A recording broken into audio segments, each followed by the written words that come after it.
Je ne sais pas si vous croyez aux fantômes. Moi, peut-être. Et peut-être aussi que certaines affaires termineront de me convaincre. Car il y a des lieux chargés d'histoire, mais aussi d'autres choses. D'une substance qu'on a du mal à identifier, qu'on ressent sans pouvoir la toucher. Ces lieux sont ceux aux volets fermés, aux grilles cadenassées, qui empêchent parfois un lourd passé de s'échapper et de pauvres âmes comme les nôtres d'y entrer. Le lieu dont je vais vous parler dans cette saison est de cela. Si vous étiez devant sa porte, vous ne rentreriez probablement pas. Cette bâtisse, on l'a dit maudite depuis plus d'un siècle. L'est-elle pour autant ? C'est ce que l'on va essayer de découvrir ensemble. Je suis Camille de Breuil et je vous raconte aujourd'hui les crimes oubliés du Mas maudit.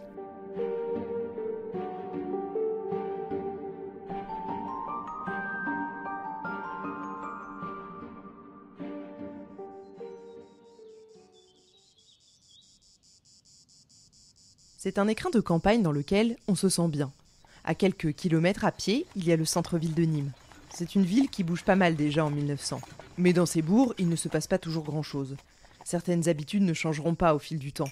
On boit un coup au bistrot du coin, on flâne dans la garrigue, on profite du beau temps dans ce coin de France où le soleil brille 300 jours par an.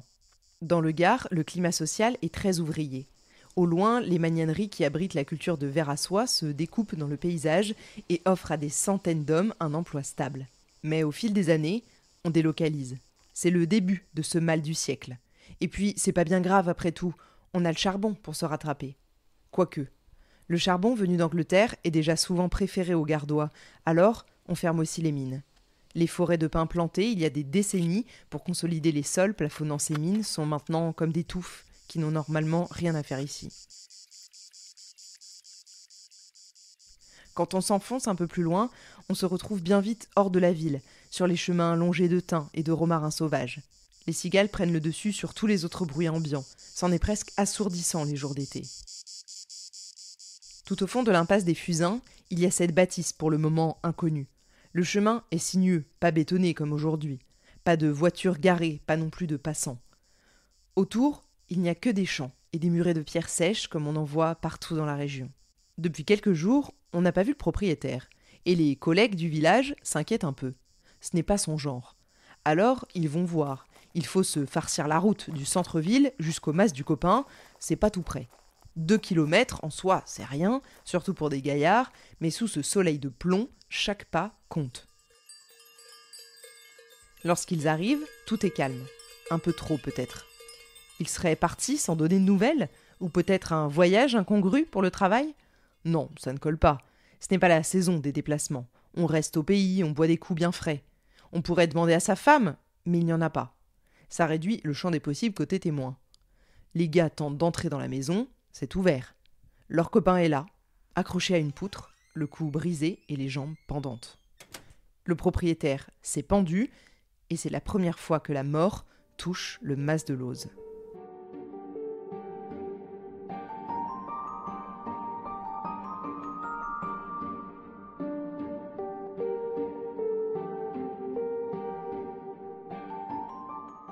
Des gens qui sautent la vie, malheureusement, c'est intemporel. Les époques n'y font rien, alors c'est un peu banal pour un podcast sur le crime, je vous l'accorde. Ce n'en est pas un de crime. Mais je suis bien obligée dans cette saison de vous planter le décor, car c'est exactement ce qui nous intéresse, l'endroit.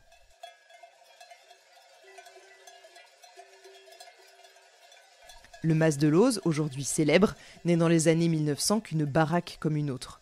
Dans le Gard et dans la campagne du sud de la France, de manière générale, on vit dans un mas, une sorte de ferme, qui comprend souvent plusieurs bâtiments, ou dans un masé, qui est la version miniature. Ça se rapproche plus de ce qu'on appellerait un cabanon aujourd'hui.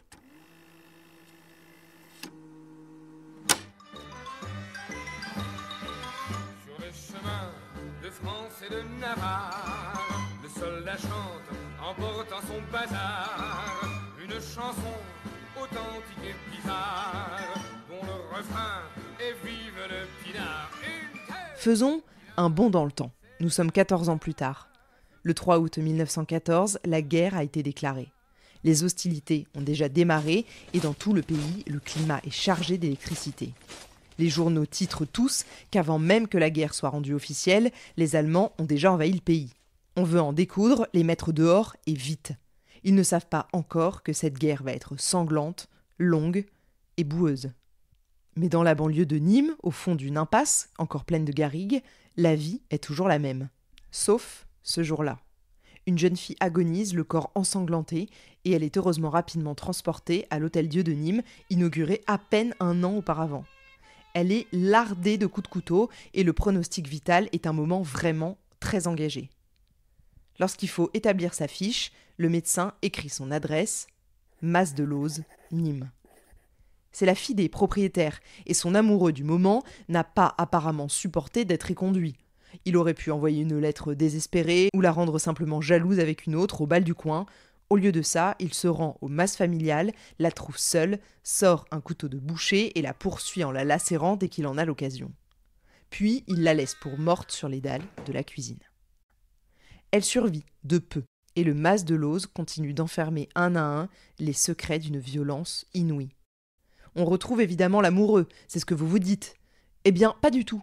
Il n'y a même pas d'enquête. Pas un seul flic ne se met sur l'affaire, pourtant simple à première vue, car la gamine est encore là pour parler, on sait qui a fait le coup, et en 1914, on ne franchit pas les frontières même du département aussi facilement qu'aujourd'hui. Bref, en se mobilisant à un minimum, il y a fort à parier que le soupirant aurait payé le prix fort pour cette agression. Mais non, même pas une once d'intérêt pour tenter de trouver celui qui a fait ça. Moi aussi, j'étais un peu surprise pendant mes recherches, et puis après, j'ai remis l'église au milieu du village, et je me suis rendu compte que ce n'était pas étonnant. On est en 1914, la guerre vient d'être déclarée, le pays est déjà sans dessus-dessous, et on a d'autres chats à fouetter. Il faut mobiliser les hommes, surtout, et les forces de l'ordre, évidemment, sont des recrues de premier choix.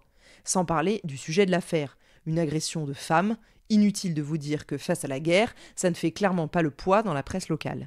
Et ça non plus, ça ne m'a pas étonnée. Quand on voit aujourd'hui encore comment on traite les féminicides. Mais bon, c'est un autre sujet.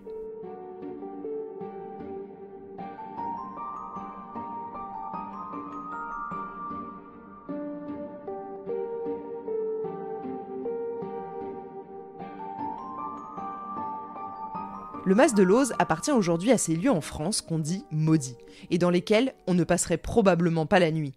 Je ne sais pas véritablement ce qu'il en est aujourd'hui, mais en 2021, il était toujours debout, et surtout, il était habité. À quelques centaines de mètres du mas, maintenant que tout est bétonné et bien rangé, on a fait construire un pôle psychiatrique en 2013. C'est parfois un peu ironique la vie.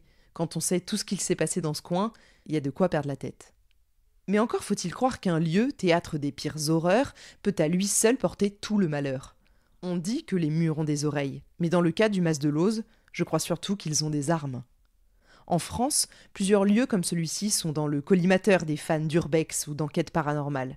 Je pense notamment au château de Fougeray ou au phare de Thévenec, si connus pour les nuits d'épouvante qu'ils ont pu procurer à ceux qui s'en approchent ou ont le malheur d'y entrer.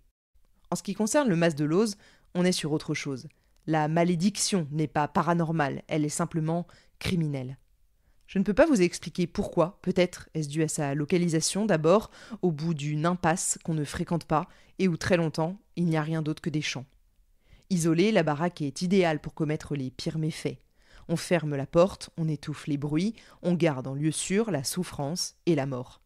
Ou peut-être est-ce juste un concours de circonstances. Mais croyez-moi, quand vous saurez la suite de cette affaire, longue de plus d'1 siècle, vous ne pourrez plus revenir en arrière. Jusqu'ici, entre 1900 et 1914, le Mas-de-Lose n'a abrité qu'un suicide et une agression de femme. Vous vous dites sûrement qu'on est plutôt sur des faits banals. Malheureux, mais pas exceptionnels. C'est vrai, pour le moment, vous n'avez pas à vous en faire. Après tout, c'est une coïncidence. Mais en êtes-vous certain ? Car 30 ans plus tard, tout recommence. Le contexte est différent, mais la guerre rôde toujours. À nouveau, l'atmosphère morbide du Mas-de-Lose se répand, et cette fois, la main invisible qui semble contraindre la bâtisse à la malédiction éternelle resserre son emprise bien plus fort. Le théâtre d'un des plus grands massacres gardois du XXe siècle, c'est ici, au Mas-de-Lose. On s'occupe rarement de ceux qui se prennent eux-mêmes la vie, et une gamine à qui on fait un sale coup, c'est le dernier souci des flics de l'époque, qui en plus sont appelés au front. Il faudra attendre 1945 pour qu'un massacre sans précédent scelle pour de bon le destin de ce lieu macabre. 25 décembre, 11h50 du matin. L'heure du zénith, Si seulement le soleil avait réussi à percer. Le berger Rouget se balade dans la garrigue. Tout est particulièrement calme au lendemain du réveillon. Aujourd'hui, c'est Noël. Mais quand on travaille la terre ou qu'on élève des bêtes, les jours off, ça n'existe pas. Les mazets, sortes de petites maisons en pierre qui se sont construites ces 30 dernières années autour du mas de Looz, sont silencieux. Le berger, pourtant, est un peu inquiet. Malgré la soirée de la veille, festive, il est comme oppressé par cette ambiance où seuls ses pas résonnent sur les graviers des chemins. Car la veille au soir, il a cru entendre comme des tirs, plus précisément des rafales, de mitraillettes peut-être, venant d'un des mas alentours, le mas de Looz. Depuis la libération, quelques mois plus tôt, cette exploitation qui a toujours été modeste ne compte qu'une centaine de moutons et une dizaine de chèvres, mais se porte bien. Les affaires marchent, et en ces périodes difficiles, on n'a pas à se plaindre. La bâtisse, elle, a déjà une cinquantaine d'années, et quelques pierres sont tombées çà et là. On accède à la maison uniquement à pied, par un petit sentier en lisière de forêt, et la pluie semble proche de s'abattre sur la campagne quand le berger décide de se faire une idée par lui-même. On n'est jamais trop prudent. Et puis, il se fait confiance. Lui qui a connu la Grande Guerre, il sait ce que c'est qu'un tir. Parce que quand même, ça ressemblait beaucoup à des coups de feu, ces bruits. En plein réveillon de Noël, en plus, c'est pas banal. C'est pas comme aujourd'hui, en 1945. Les hommes en campagne sont tous plus ou moins chasseurs, sans compter que c'est un peu le sport national de la région, et ce, qu'importe les époques. En tout cas, ce n'est pas rare qu'un homme détienne un flingue ou un fusil. L'homme connaît très bien l'endroit car ce sont ses patrons qui habitent le mas de Looz. Il y a d'abord le père de famille, le maître de l'exploitation, Ferdinand, 42 ans. Son épouse, Joséphine, de 2 ans son aînée, est une maîtresse de maison qui n'hésite pas à s'impliquer dans la vie de la ferme. Ensemble, ils ont eu 3 enfants. René, le seul garçon, est l'aîné. Il a 16 ans et est déjà aussi grand que son père. Puis, il y a les 2 filles, Marie-Claire, 9 ans, et Anne-Marie, 8 ans, la petite dernière. Une famille sans histoire, a priori, pas des notables, mais en 1945, ils vivent assez confortablement pour des gens de la campagne. Le berger, qui se rend sur place plusieurs fois par jour, avance donc sans crainte, franchit le mur en pierre sèche qui se trouve devant la bâtisse et entre ainsi dans ce qui fait office de cour intérieure. Et là, plus un seul de ses membres ne bouge. Il s'arrête net. Devant lui, un cadavre, celui de son patron, qu'il reconnaît directement. Autour du corps, c'est une mare de sang qui s'étend presque jusqu'au pied du berger. Le corps du fermier, lui, est criblé de balles. Rouget se précipite à l'intérieur du mas, sentant bien que ça ne peut pas s'arrêter là. Et Joséphine, et les enfants. Devant la porte de la chambre conjugale, il découvre le corps de la maîtresse de maison, Joséphine. Criblé de balles lui aussi, mais cette fois, la quantité de sang est très impressionnante. Devant l'odeur, il porte un mouchoir à son nez. Pas étonnant tout ce sang, car en s'approchant, il découvre que la pauvre femme a aussi eu la gorge tranchée.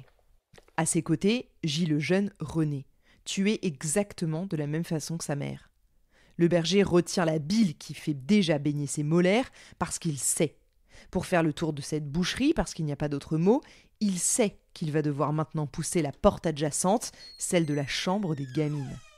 Les fillettes, couchées sur leur lit, baignent elles aussi dans une mare de sang, le cou ouvert en deux et les jambes brûlées par un feu de branchage qui n'a de toute évidence pas assez pris pour faire partir ce massacre en fumée. Rouget n'avait donc pas rêvé. Les coups de feu du réveillon étaient bien réels. En s'approchant un peu plus des corps, il se rend compte que la petite Anne-Marie, 8 ans, respire encore. Un filet d'air sort de ses narines. Elle est pourtant complètement prostrée sur son lit, dans une position improbable et les yeux fermés face au cauchemar. Rouget repart fissa de la propriété, mi-épouvanté, mi-électrisé, et fait directement venir la gendarmerie et les médecins du coin. La petite est évacuée vers l'hôpital le plus proche pour y recevoir les premiers soins en attendant de pouvoir, peut-être, l'interroger. Si elle survit. Elle serait le seul témoin de ce drame familial et donc la seule personne capable de donner des éléments tangibles sur le ou les assassins. Un témoin dont la petite vie ne tient maintenant qu'à un fil ou à un miracle.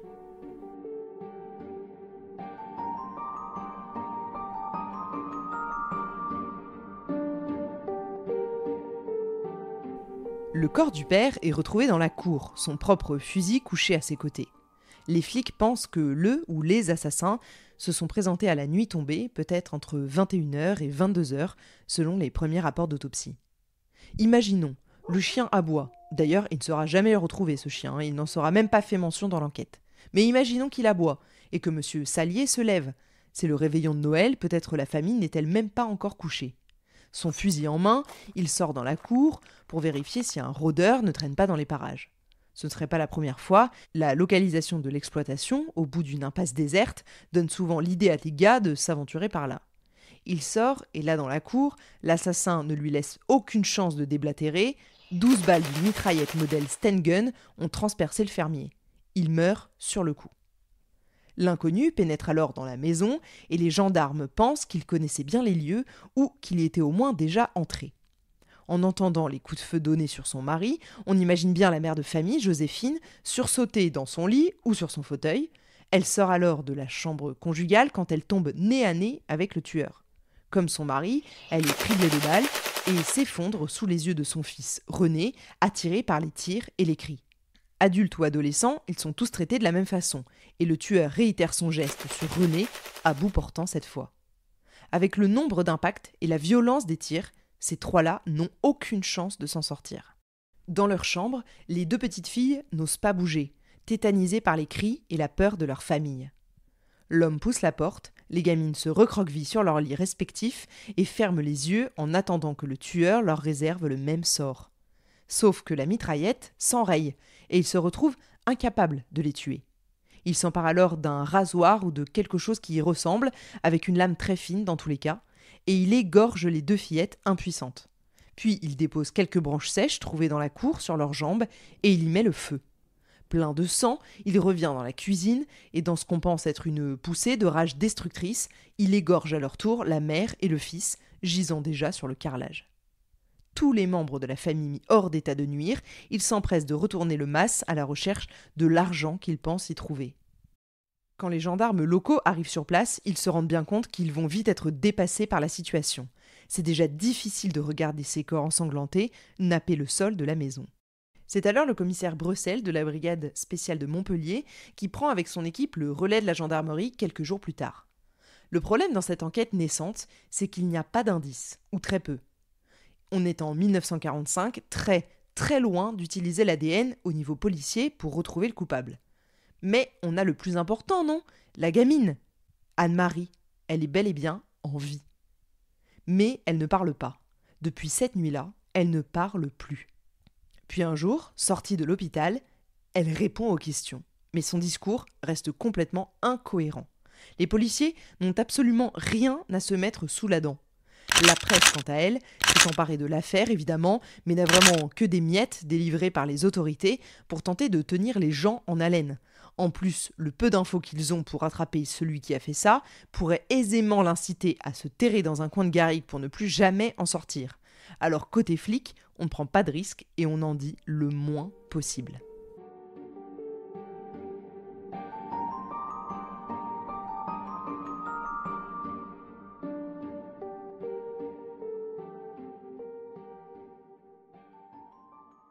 Comme la presse n'a rien, elle tente des hypothèses.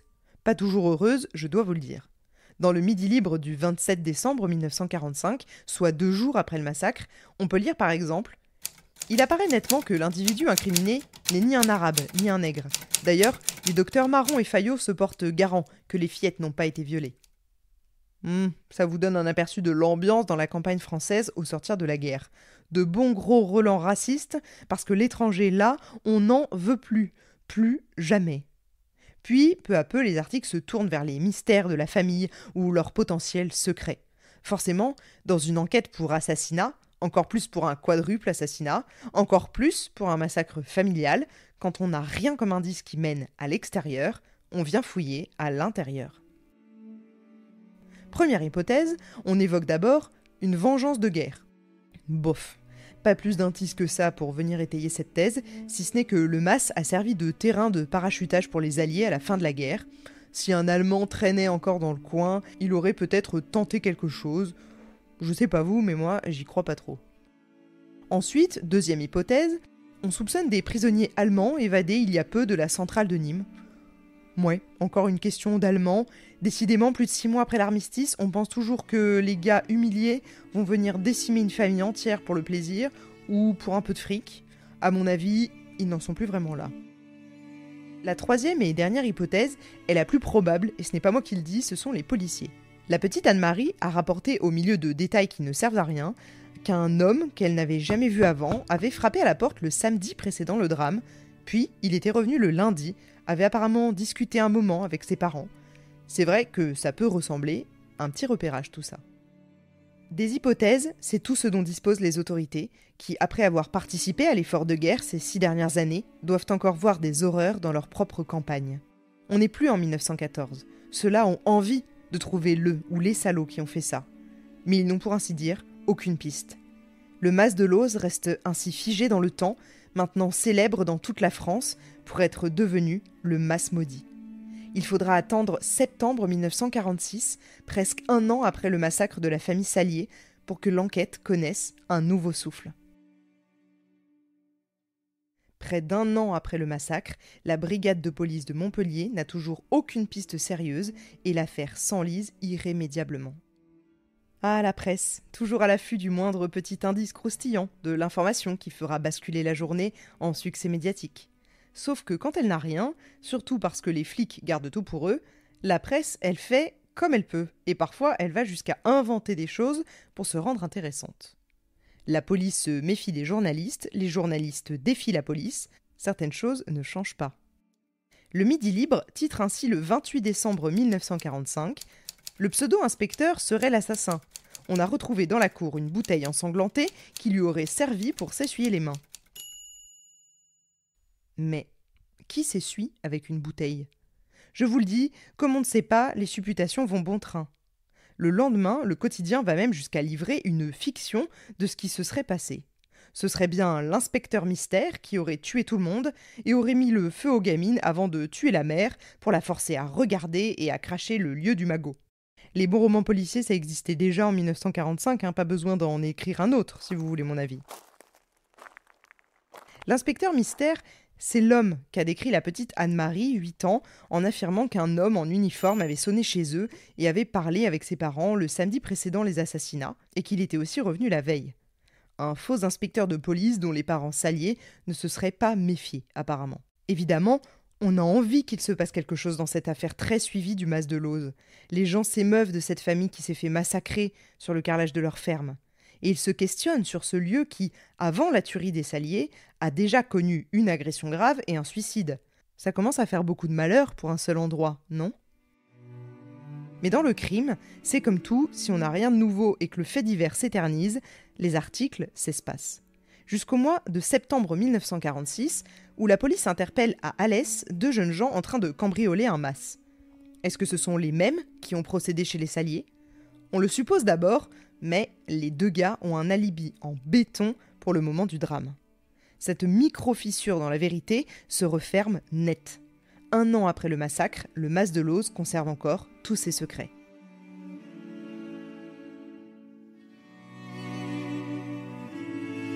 Dans ce genre d'enquête, le temps parfois s'allonge jusqu'à faire oublier les victimes et leurs assassins qui souvent courent toujours. L'espoir de mettre la main dessus s'amenuise chaque jour un peu plus, jusqu'à ce qu'on perde complètement espoir. Certaines affaires seront classées ainsi, sans suite, cold case durant de longues années. Et puis au moment où on s'y attend le moins, et par le plus grand des hasards, un détail surgit. Une arrestation quelconque, une rencontre, un indice qu'on avait oublié dans un coin. C'est exactement ce qu'il se passe dans cette affaire. Il faut attendre début juin 1947, soit 1 an et demi après les faits, pour que la solution fasse surface. Et cette solution, elle arrive par la petite porte. Par des faits tout bêtes, des faits qu'il va falloir relier entre eux, point par point, pour que le pattern se dessine. Depuis plusieurs semaines, on a constaté des vols d'artichauts dans certains jardins des marchés nîmois. La police du coin met donc en place une surveillance discrète, persuadée que ce sont peut-être des gamins à l'origine des vols. Mais les différentes filatures permettent d'appréhender un homme, un vrai, pas un enfant. Marius Rodeya, un gaillard âgé de 29 ans et père de 2 enfants, qui tient un comptoir de légumes aux Halles de Nîmes. Les policiers l'arrêtent et trouvent déjà que sa conduite est bizarre et ses réponses complètement incohérentes. Décidément, il n'a pas l'air clair, ce Marius. Alors, il décide d'aller plus loin et de perquisitionner son domicile, au numéro 27 de la rue Pavée à Nîmes. Bien sûr, la police cherche des artichauts. Jusque-là, vous vous dites que ça n'a absolument rien à voir avec le mas et sa tuerie à Noël 1945. Sauf que, chez Marius Rodeillat, on ne trouve pas d'artichauts.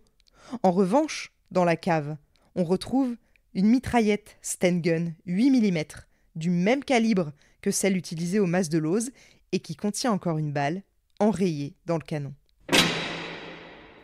Alors ni une ni deux, les policiers somment Rodeillat de s'expliquer, parce que la mitraillette dans la région, on l'a pas oubliée. On est en 1947, l'ADN, on n'en parle pas, même s'il y avait eu des traces de sang qui appartiennent à quelqu'un d'autre que des membres de la famille, on ne le saurait pas le moins du monde. Non, clairement, jusque-là, la balistique est peut-être le seul indice valable pour retrouver le monstre qui a fait ça. Mais alors, de là à tomber nez à nez avec l'arme du crime chez un parfait inconnu qui vend des légumes, c'est plus que de la chance. C'est un miracle. Et quand le gars se met à parler, les planètes s'alignent.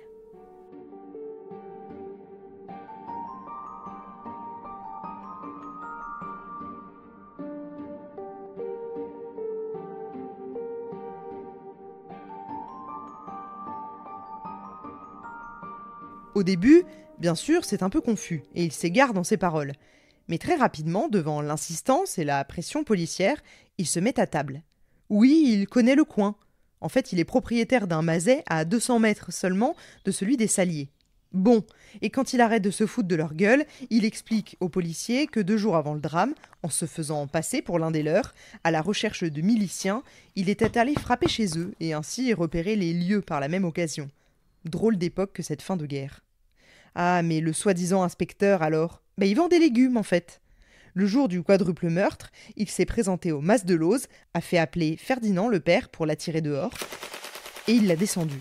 Puis les autres, le reste, le bain de sang. Les aveux sont signés sur une table en fer blanc. Fin de l'enquête Salier. Le procès en cour d'assises s'ouvre à Nîmes le 15 janvier 1948. Évidemment, on se doute déjà de l'issue de ce procès. Robert Badinter n'est pas encore passé par là, et avec ses aveux complets, la tête de Marius Rodeillat ne tient pas à grand-chose, voire à plus rien. Malgré le manque de surprise, l'affaire a tant ému ces 3 dernières années que la salle d'audience est comble. Marius Rodeillat rentre et les regards se fixent sur lui. Il est presque déjà condamné, presque déjà mort.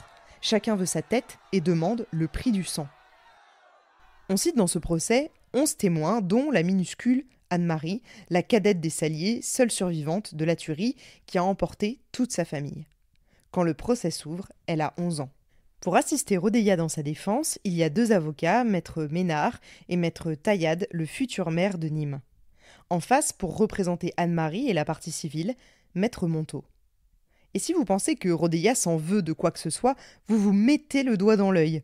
Ces avocats commencent déjà à trouver la tâche ardue, et ce n'est que le début. L'homme n'exprime pas un seul remords. Pire que ça, il reste confus en expliquant que oui, il est bien tueur, mais que c'est un autre qui se trouvait en lui quand il est passé à l'acte. Ah non, la possession, c'était sur la saison 8. Nous, on aimerait passer à autre chose.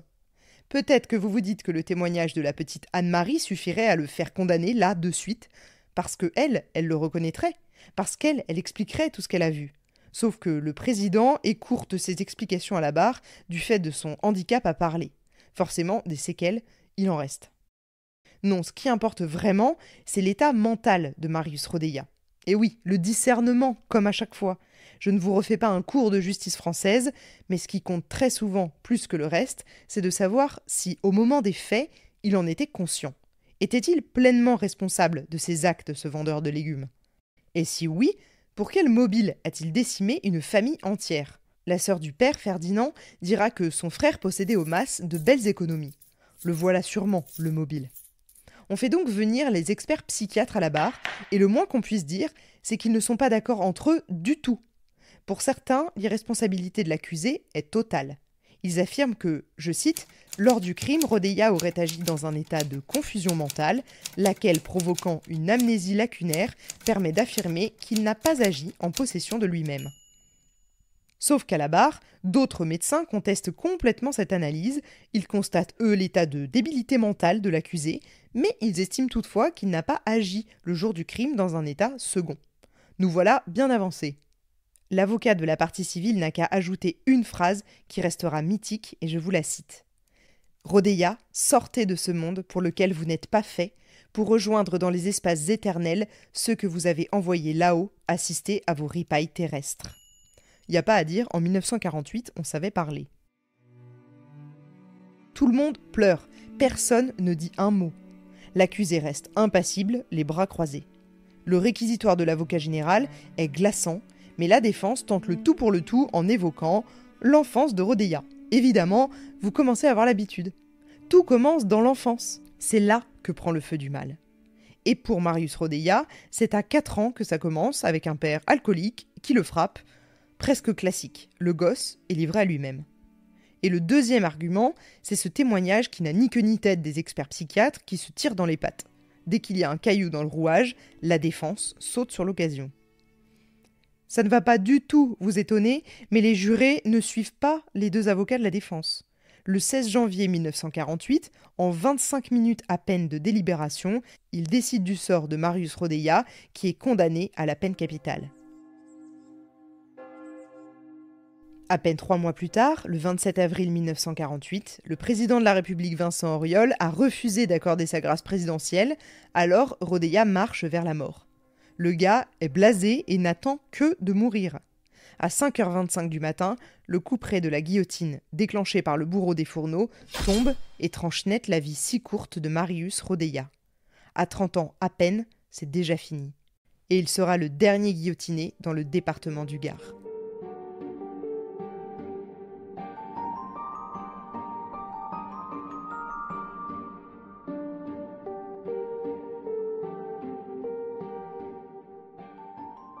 Il va falloir qu'on fasse une avance rapide dans le temps pour se retrouver, vous et moi, en 1982.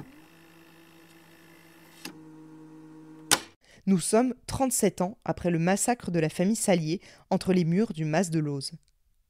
Cette dernière histoire commence en fait un petit peu plus tôt, en 1969, une femme hérite de par son père de la propriété. Thérèse Alice est d'abord marchande de poissons, puis se reconvertit et devient aide-soignante au grand centre hospitalier de Nîmes. Rien de spécial, jusqu'à ce que les fils de cette femme revendiquent leur part d'héritage et par extension la jouissance de cette bâtisse en particulier. Bon, j'avoue que se battre pour une baraque qui a habité un massacre familial, soit c'est de la méconnaissance, soit du déni, soit ce sont des fans de faits divers. Cela dit, à partir de 1972, 2 des 4 enfants de Thérèse Alice squattent la maison. Bientôt, elle accuse ses enfants de l'avoir séquestré, battu et même empoisonné pour l'obliger à leur signer une reconnaissance de dette et surtout une déclaration de propriété du mas à leur nom. Évidemment, Thérèse refuse. Ils ne vont quand même pas lui prendre le pain de la bouche et l'héritage des mains. Elle est obstinée et en plus, la justice est de son côté. Un jugement en sa faveur est même prononcé suivi d'un arrêt d'expulsion pour les enfants le 21 décembre 1976. En vain, il ne bronche pas. Ça fait déjà 4 ans que les enfants crèchent dans le Mas de Looz alors qu'ils n'y sont plus les bienvenus depuis très longtemps. Et maman est coincée là avec eux. Alors Thérèse ne se démonte pas et quand la police n'écoute pas, les médias le font. Elle veut se faire entendre et pour ça elle décide d'alerter l'opinion publique en installant dans un premier temps des banderoles dans le hall de la préfecture, puis dans un second temps en campant devant le palais de justice. Dans sa 2 chevaux, avec ses chiens et tout un bric-à-brac qu'elle a emmené avec elle, elle ne bouge plus de la place qui jouxte le palais de justice. Et là, le temps passe beaucoup. 7 années passent. 7 années où, délogée de son mas gardois, Thérèse Alice vit devant le palais de justice de Nîmes. Le 27 septembre 1982, à 4h du matin, une bouteille incendiaire est lancée par un ou des inconnus sur la 2 chevaux, ravageant le campement. À l'intérieur, Thérèse et un homme qui lui sert de secrétaire ne sont heureusement pas blessés. Devenue une personnalité locale, Thérèse, pleine de bonhomie et franche du collier, décide que ça ne va pas s'arrêter là. Celui qui a fait ça est sûrement un de ses enfants. Si elle mourait là dans les flammes d'un campement de fortune en plein cœur de la ville, elle ne serait plus un obstacle pour eux. Vous vous souvenez pourquoi les gens tuent, hein ? Soit pour le cul, soit pour l'argent. C'est Ondelat qui a raison. Bref, la Thérèse déniche un flingue. Voilà que quelques temps plus tard, elle se retrouve toute proche d'un de ses fils qui est en voiture. Alors ni une ni deux, elle le met en joue et lui tire dessus. Elle le manque, mais blesse sa petite fille qu'elle n'avait pas remarquée sur le siège passager. C'est raté. Cette histoire commence à prendre des proportions ubuesques, alors quand même avec une tentative d'assassinat sur la protagoniste principale et un dommage collatéral avec cette gamine blessée, la justice accélère. Il était temps. Le 28 mai 1984, le GIPN, le groupe d'intervention de la police nationale, vient en renfort des gendarmes pour expulser les enfants de Thérèse Alice du Mas de Looz. Ça y est, 12 ans plus tard, elle peut y vivre. Librement, sans que ses gamins ne rappliquent pour la foutre dehors. Sauf qu'après tant de péripéties, elle vit la peur au ventre et n'y couchera d'ailleurs pas un seul soir. On ne sait pas bien où elle part à la nuit tombée, mais elle passe bien ses journées au Mas, travaillant toujours à l'hôpital de Nîmes à quelques minutes. Cette peur, sans être tangible, elle la suit partout. Le 14 août 1984, des proches s'inquiètent de ne pas la voir revenir lorsque la nuit tombe. Avec son background, il faut dire que c'est difficile de ne pas se faire des films de suite. Du coup, ses amis un peu zélés se rendent directement chez les flics pour les avertir et partager leurs inquiétudes.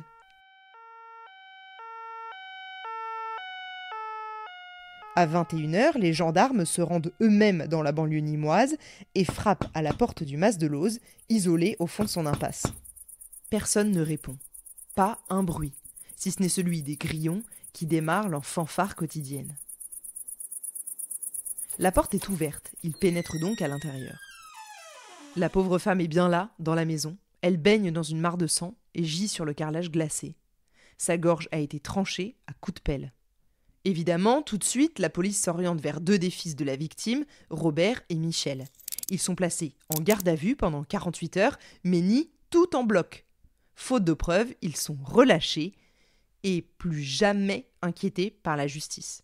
L'affaire ne sera donc jamais élucidée. Je suis désolée, c'est un cold case. Le 9 mai 2006, Jacques, un ami d'un autre fils de Thérèse Alice, reçoit un coup de téléphone de son copain, la peur dans la voix, expliquant que son frère Robert, 70 ans maintenant, vient d'entrer armé dans la propriété du Mas de Looz. Puis le copain entend un râle et plus rien. Plus jamais rien. La police débarque au Mas pour trouver l'homme abattu d'une balle dans le jardin de la maison. Là encore, le drame ne sera jamais élucidé. Robert a été arrêté et placé en garde à vue, mais il n'avouera jamais.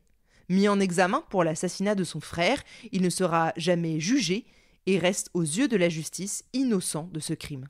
Ce frère, un temps soupçonné, est mort et l'enquête court encore pour un nouvel homicide dans ce lieu maudit.